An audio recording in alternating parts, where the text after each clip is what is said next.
So aminin man natin o hindi, tayo mismong mga farmers ay natatakot tayong kumain ng ating mga tinatanim na gulay dahil sa bugbog ng insecticide at fungicide.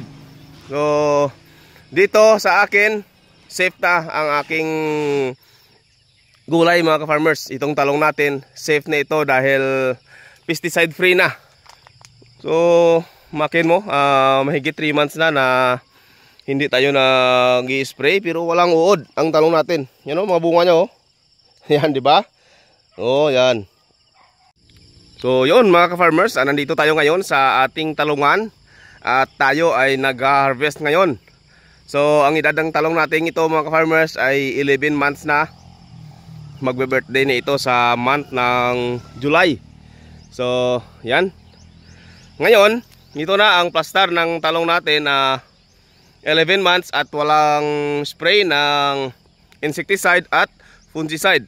So yan, kung mapansin po ninyo mga farmers, ay pinalinis na natin ang puno ng talong natin para maliwalas. Pero dito sa kabila ay hindi pa natin natapos na linisin. So bukas pagpatuloy ng mga tauhan natin ang paglilinis dito.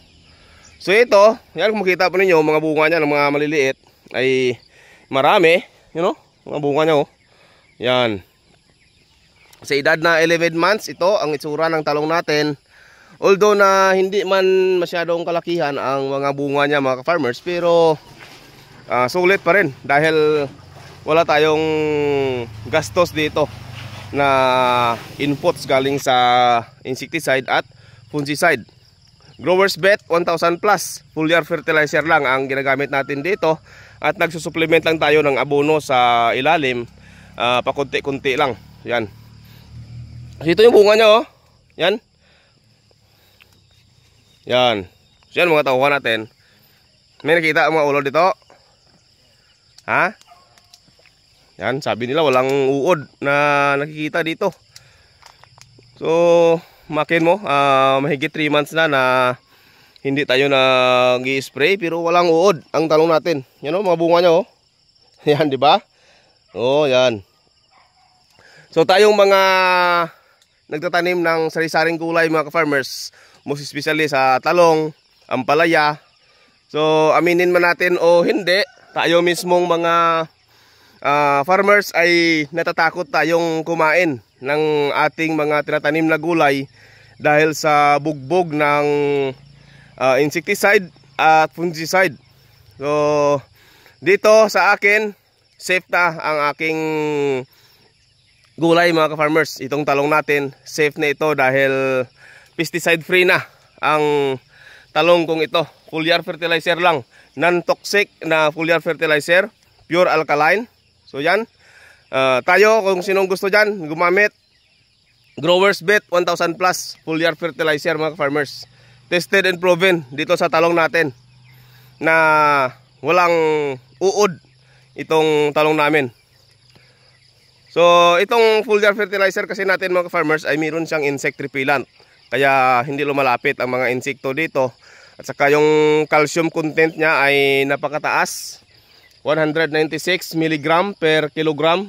Kaya yan ang isang dahilan kung bakit na hindi kinakain ng insekto ang ating talong dahil sa calcium content.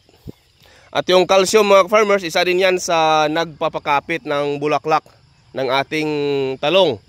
Kaya yung mga bulaklak ng talong natin ay pinapatuloy niya talaga. Yan o, mga bunga ng mga maliliit o. Ayan. So sa ngayon hindi natin masyadong makita ang mga bulaklak dahil malakas ang ulan kahapon. Pero sa talbos ng talong natin ay maganda. Maganda ang talbos niya. Marami ang mga sumusunod na mga bulaklak tulad nito. Yan. Ito. So pasalamat tayo ngayon mga farmers dahil tuloy-tuloy na ang ulan dito sa area natin.